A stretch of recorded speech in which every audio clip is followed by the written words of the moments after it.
Shu o'rinda bugungi kunimizga nazar solgan holda erining egasi hisoblanayotgan, ya'ni erining birinchi xotini bo'lmish ayolga bildirib ketmoqchimiz.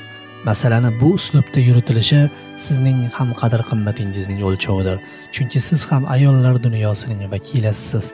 Boshqa ayolning insoniy holatidan kelib chiqib, uning qadr-qimmatini, ijtimoiy huquqini himoya qilinishi bevosita sizning ham qadr-qimmatingizni, ijtimoiy huquqingizni himoya qilinishidir.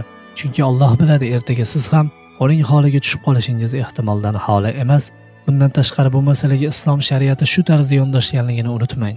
Qolaversa, birgina ayolning mulki emaski, uni yolg'iz o'zi egallab yotsa, aksincha ayol erning mulkidir va qiyomatda ayolidan so'raladi, har bir qadamidan javob beradi.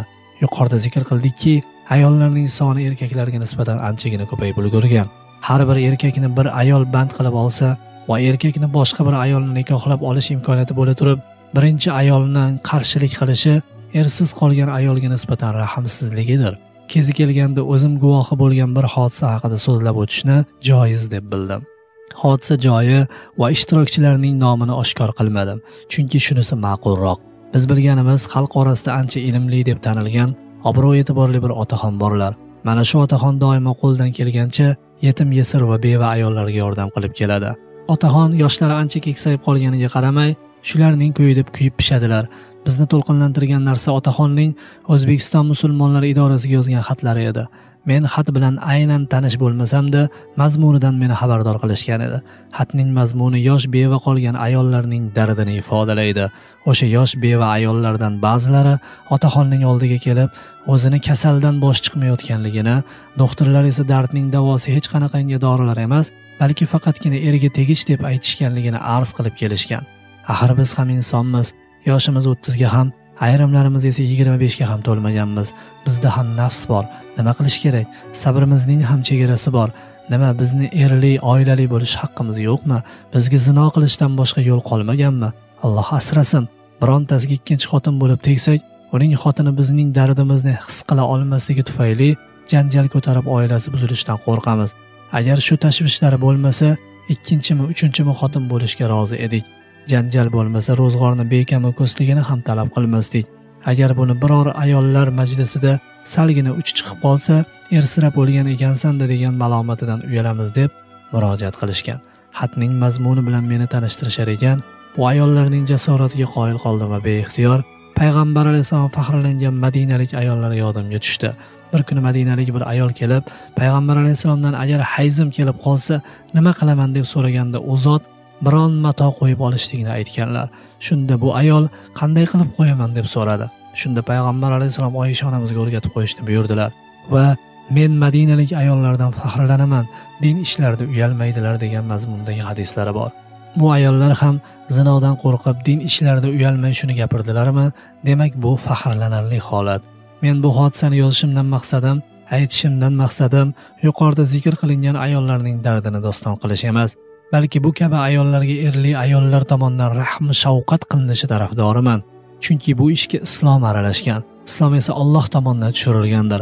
Islom qonunlari esa doim tabiiy muvozanatni va me'yorni saqlab keladi. Dasturimiz ayollarga bag'ishlangan bo'lsa-da, shu o'rinda erkaklarga ham ba'zi bir narsalarni eslatib ketmoqchimiz. Keyingi paytlarda erkaklar o'rtasidagi suhbatlar, hazil-huzurlarning hammasi aynan shu mavzuda bo'lib qolgan. Go'yoki bu o'yinchoqdek.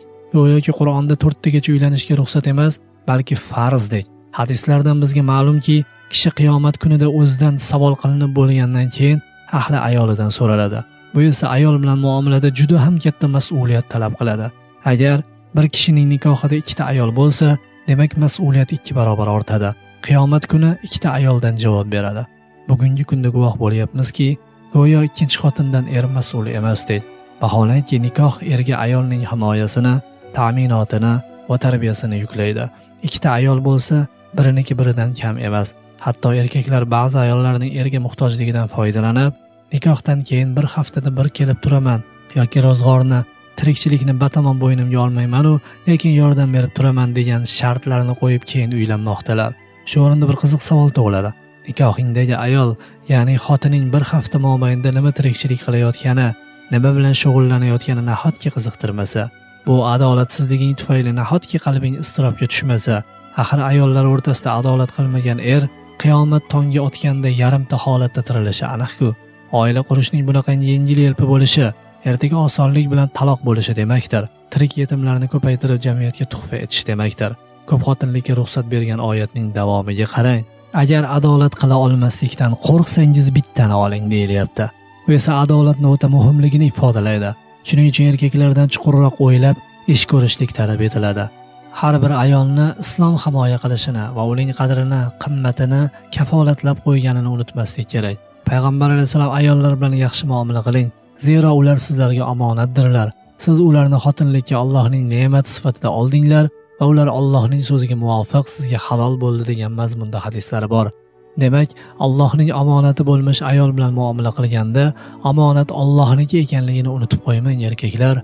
Islom ko'p xotinlikka ruxsat berishi bilan erkakning yengil-yelpi hissiyotini o'ylagani yo'q, balki tabiiy muvozanatni, me'yorni tartibladi. Shu o'rinda mavzuyimizdan tashqari bo'lsa-da, lekin mavzuyimizni jonlantiradigan masala me'yor haqida yaqin o'tmishning buyuk olimlaridan birining so'zlarini aytib o'tmoqchimiz. Biz vasatiyya, ya'ni o'rta ummatmiz. Har sohada me'yorni bilmog'imiz lozim. Bu ibodatda ham, muomalada ham, dam olishda ham, o'zaro muhabbat va nikohda ham. Chunki islom me'yordan oshmaslikni buyuradi. Buning hikmatini bilish uchun o'zaro muhabbatning me'yordan oshgan holini tahlil qilib ko'rsak, aytaylik, kishi o'z farzandiga haddan oshiq muhabbat qo'ydi. O'zi ham farzandi ham Allohniki, xohlaganda oladi. Alloh shu kishini farzandidan ayirdi deylik. Endi u kishining kemtik qalbini boshqa narsaning muhabbati to'ldira oladimi? Bir umr azob, istirobda o'tadi. Demak, dunyoning o'zida azob. Qiyomat kunida kishi o'z ota-onasidan, ota farzandidan qochadi deyilgan Qur'oni Karimda. Xo'sh, dunyoda me'yordan oshiq muhabbat qo'ygan farzandi qiyomatda nima foyda keltira oladi? Balki qiyomat dahshatidan otasidan ba'zi narsalarni talab qilishga, gunohlarga sherik qilishga muhtoj bo'ladi. Yana Alloh taolo me'yordan oshiq muhabbatga faqatgina mening o'zim loyiq degan. Nima uchun haddan oshiq muhabbatni menga emas farzandingga qo'yding? Axir bu menga bo'lgan muhabbating haqida o'ylab ko'rishdan ham to'sdi-ku desa, nima ahvol bo'ladi? Alloh asrasin bu me'yor buzilishini qiyomatdagi, oxiratdagi azobi.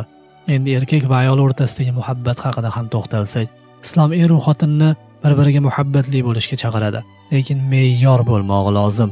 Shu o'rinda bir savol tug'ilishi mumkin. Islom er xotin o'rtasida muhabbat bo'lishini ta'kidlar ekan, unda qanday qilib ko'p xotinlikka ijozat bergan? Javob shuki, buning hikmati avvalo Allohning o'ziga ma'lum. Qolaversa, buning hikmatlarini ulamolarimizning fikrlariga tayangan holda ayrimlarini aytib o'tdik. Islomning ko'p xotinlikka ruxsat berishi er xotin o'rtasidagi muhabbatga zid emas, balki aynan mana shu o'rtalardagi muhabbatning me'yoridir. Aytaylik, erkakning 2 yoki 3 yoki 4 xotini bor. Demak, u erkak bir ayolga muhabbat qo'yib majnun bo'lib qoladigan darajadan yuqoriga chiqib olgan. Chunki uning qalbidagi ayolga berilishi mumkin bo'lgan muhabbat ham 2, 3 yoki 4 ga bo'lingan.